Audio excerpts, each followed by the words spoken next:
We are so glad to be presenting the 55th Legislative Youth Conference. This weekend gives you an opportunity to talk to people who are empowered over a $230 billion budget.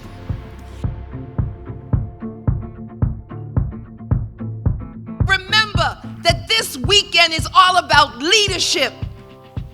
We are in difficult times in this country, and all throughout the history of this country, it's not been old people, it's not been elected officials, it's been young people who've led the way. You know, every time I'm in a classroom or I have a conversation with the young people, I'm blown away by the brilliance that you all have, right? By the potential of students.